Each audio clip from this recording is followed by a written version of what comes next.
دین اسلام جس طرح ہمیں عبادات سکھاتا ہے، بالکل اسی طرح ہمارا دین اسلام ہمیں معاشرت بھی سکھاتا ہے۔ ہر وہ کام جو معاشرے کے اعتبار سے خطرے کا باعث ہو، جس سے کسی انسان کو تکلیف ہو، کسی گھرانے کو تکلیف ہو، کسی معاشرے کو تکلیف ہو، اسلام نے اس سے سختی سے روکا ہے۔ جس میں سے ایک بات ہے کہ کسی بھی بات کو آگے پھیلانا چاہیے یا نہیں، کسی بھی بات کو آگے کسی کو بتانا چاہیے کہ نہیں، اور کسی بھی بات پر کتنا یقین کرنا چاہیے اور کتنا نہیں۔ اس کے آداب ہمیں اسلام نے سکھلائے ہیں، اور یہ آج کل کے معاشرے کے لحاظ سے بہت ضروری ہے۔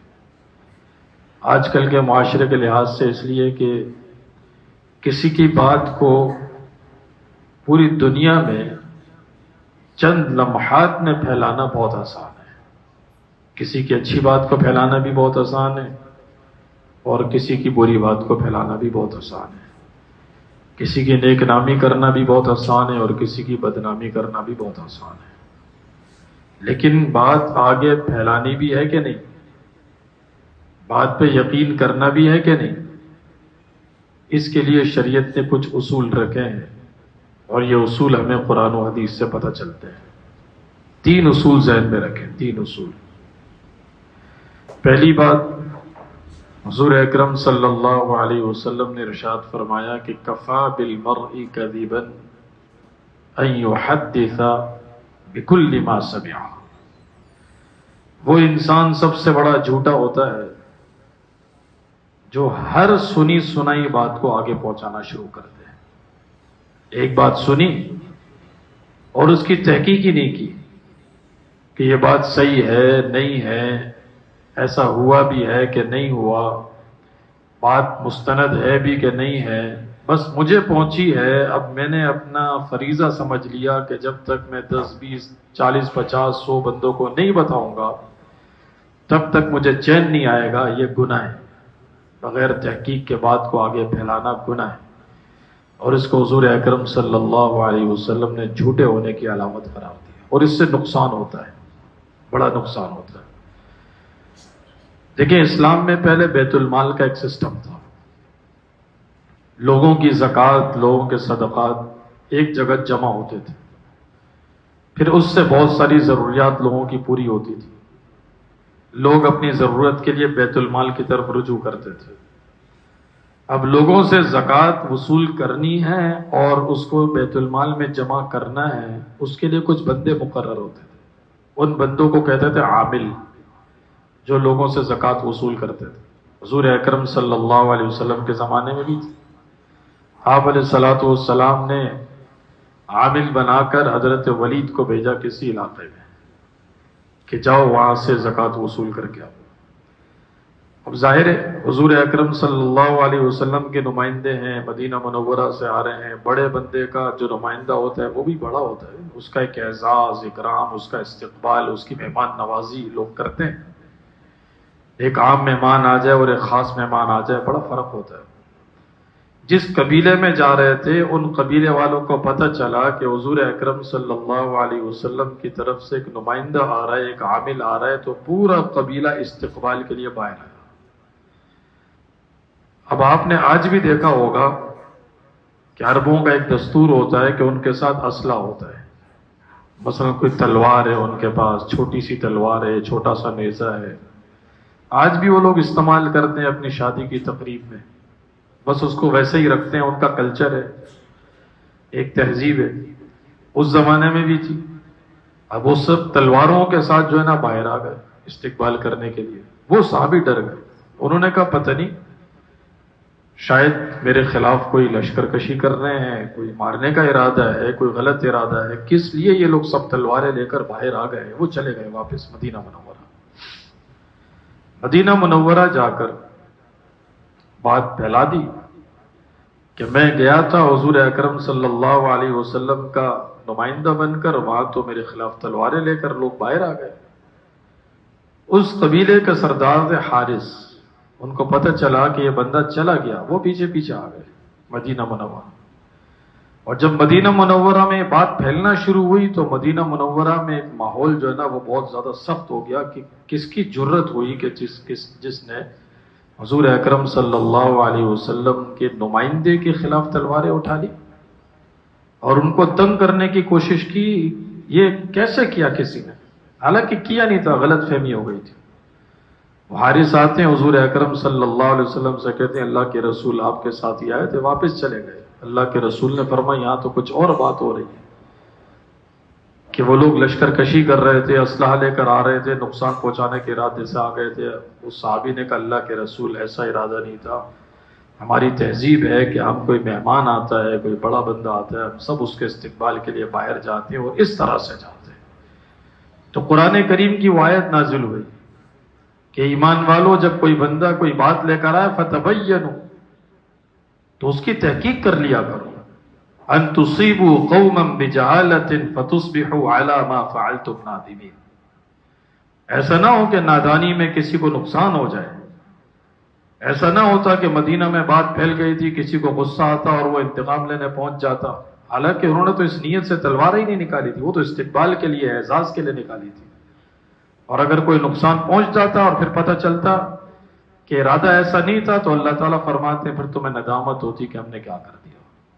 اس لیے کوئی بھی بات ہم تک پہنچے، جب تک اس کی تحقیق نہ ہو، جب تک ہمیں پکے ذرائع سے اس بات کا پتہ نہ چلے، اس وقت تک بات کو دبا کے رکھنا چاہیے۔ اور آگے پھیلانے کے بھی دو اصول قرآن کریم نے دیے ہیں کہ آگے اگر کوئی بات ہمیں مستند ذرائع سے پتہ چل گئی کہ یہ بات بڑی پکی ہے اور 100% کنفرم ہے، اب اس بات کو آگے کرنا ہے کہ نہیں، اس چیز کو بھی حضور اکرم صلی اللہ علیہ وسلم نے بیان فرمایا اور قرآن کریم نے بیان فرمایا کہ اس کے بھی دو اصول ہیں۔ پہلا اصول یہ ہے کہ ہر کسی سے بات نہ کی جائے، اور یہ چیز اللہ تعالیٰ نے قرآن کریم میں بیان فرمائی کہ اذا جاءهم امر من الامن او الخوف اذاعوا به ولو ردوه الى الرسول والى اولي الامر منهم لعلمه الذين يستنبطونه منهم۔ اچھی خبر آئے یا بری خبر آئے، امن کی خبر آئے یا خوف کی خبر آئے، بات پکی ہو تو پہلے اپنے بڑوں سے بات کرنی چاہیے، ذمہ داروں سے بات کرنی چاہیے، معاشرے کے بڑے افراد کے سامنے بات رکھنی چاہیے، خود ایکشن نہیں لینا چاہیے۔ پتہ نہیں خود بندہ اس کو کس طرح سے سمجھے اور کیا سے کیا کر دے۔ جو بڑے لوگ ہوں گے وہ اپنی سمجھ سے سمجھیں گے تو ان کو پتہ چلے گا کہ اس بات کو کس طرح سے لینا ہے۔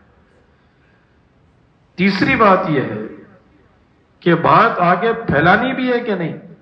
بعض بات ایسی ہوتی ہیں جو بالکل صحیح ہوتی ہے، 100% درست ہوتی ہے، لیکن آگے پھیلانے کا فائدہ ہی نہیں ہے، آگے پھیلانے کی ضرورت ہی نہیں ہے۔ آگے پھیلانے سے معاشرے میں فتنہ برپا ہو سکتا ہے۔ حضور اکرم صلی اللہ علیہ وسلم نے ایک مرتبہ کچھ پریشانی میں آئے، کچھ تکلیف میں آئے، حضرت عائشہ سے فرمایا کہ عائشہ ایسی حالت ہو گئی ہے کہ میں بعض چیزیں بھول جاتا ہوں، ایک کام کیا تھوڑی دیر کے بعد بھول گیا، یہ بڑی ٹینشن کی بات ہے، پریشانی کی بات ہے، میرے اوپر بڑی ذمہ داریاں ہیں، میں نے اللہ کا پیغام لوگوں تک پہنچانا ہے، اگر اس پریشانی میں رہوں گا تو مشکل میں آ جاؤں گا۔ ایک دو دن کے بعد حضور اکرم صلی اللہ علیہ وسلم فرماتے ہیں کہ عائشہ مسئلہ حل ہو گیا۔ وہ کیسے؟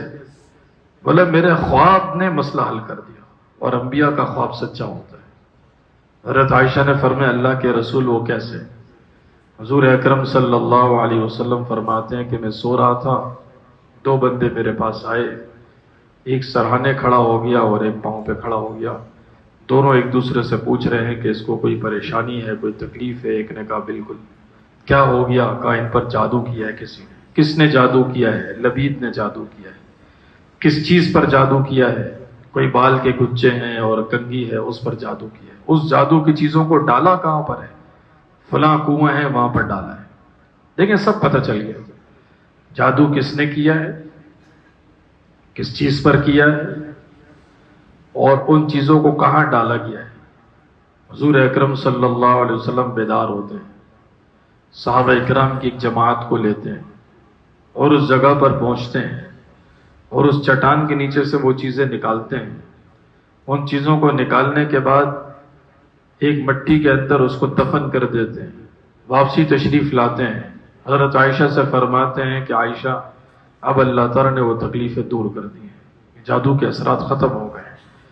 حضرت عائشہ صدیقہ فرماتی ہیں رضی اللہ تعالیٰ عنہ کہ اللہ کے رسول آپ نے پھر کسی کو بتایا نہیں؟ آپ بتاتے پتہ تو چلتا کہ یہ بندہ اس نے ایسا کام کیا. حضور اکرم صلی اللہ علیہ وسلم فرماتے ہیں کہ عائشہ جو تکلیف تھی وہ تکلیف دور ہو گئی. اللہ تعالیٰ نے مجھے شفا عطا فرما دی، معاملہ ختم ہو گیا. اب مجھے بتانے کی ضرورت ہی نہیں، بتانے کا فائدہ ہی نہیں.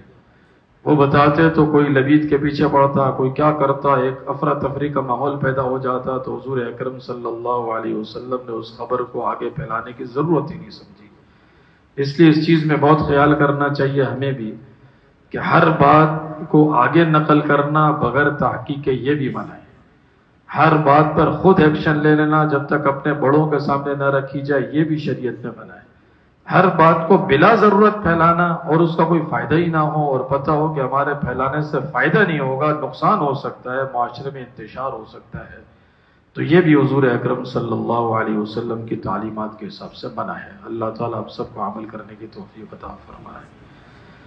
الحمد للہ رب العالمین، صلی اللہ علی نبینا محمد وعلی آلہ وصحبہ اجمعین. ربنا آتنا